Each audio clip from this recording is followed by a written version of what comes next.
Hello, my name is Chanmin Park. Today I will briefly introduce about my research field and design of experiment.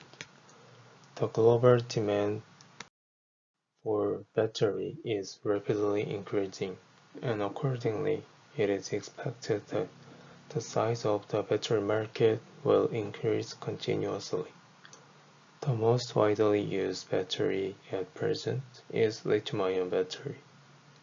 Recently, high energy density is required for battery performance. As you can see in the picture on the top right, energy density of lithium-ion battery has increased up to 450 watt-hour per liter. But this amount of energy density still does not meet required level. To increase energy density, we need to consider using other materials as electrodes. I will focus on anode materials. The table on the bottom right compares the properties of graphite and silicon. Graphite is most widely used anode material.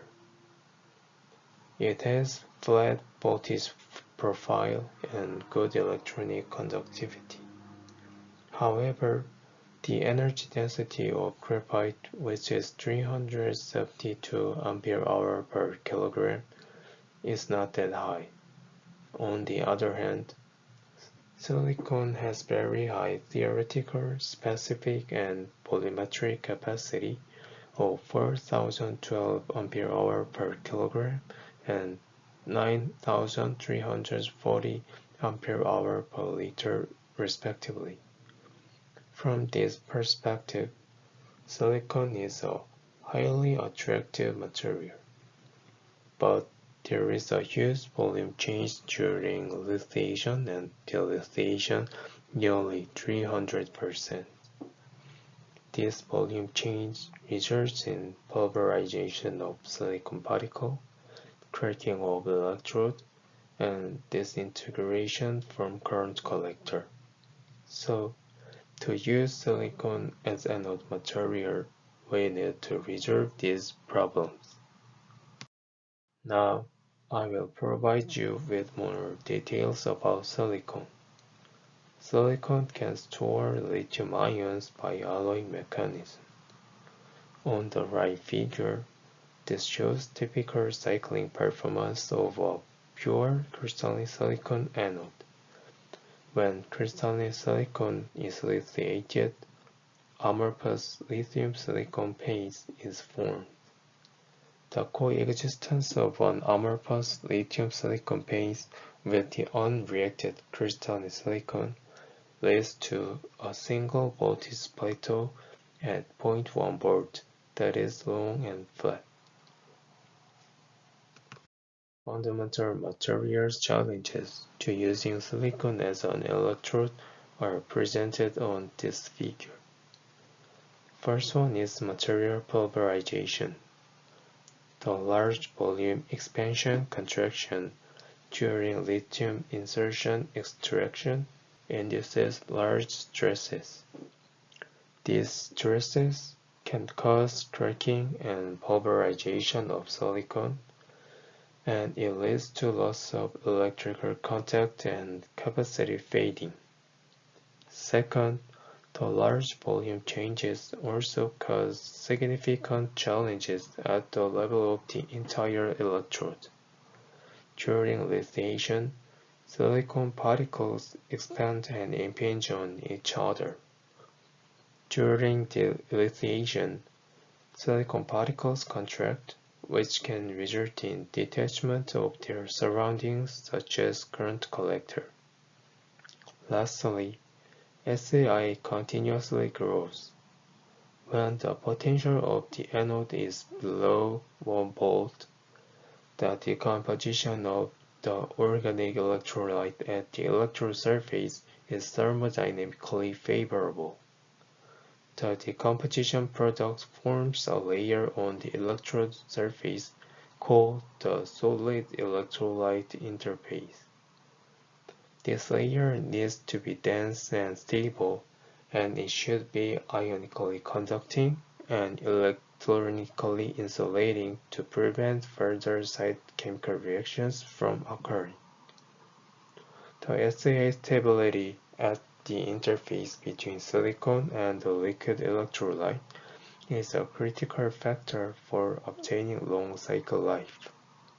However, the large volume change makes it very challenging to form a stable SAI. The SAI formed in the lithiated state can be broken as the particle shrinks during dilithiation. This re-exposes the fresh silicon surface to the electrolyte, and the SAI forms again, resulting in thicker and thicker SAI upon charge and discharge cycling. To enable the applications of new types of electrode materials, various strategies have been used. These strategies are summarized in this figure. In my experiment, to resolve huge volume change of silicon during lithiation and dilithiation, nano-sized silicon will be used.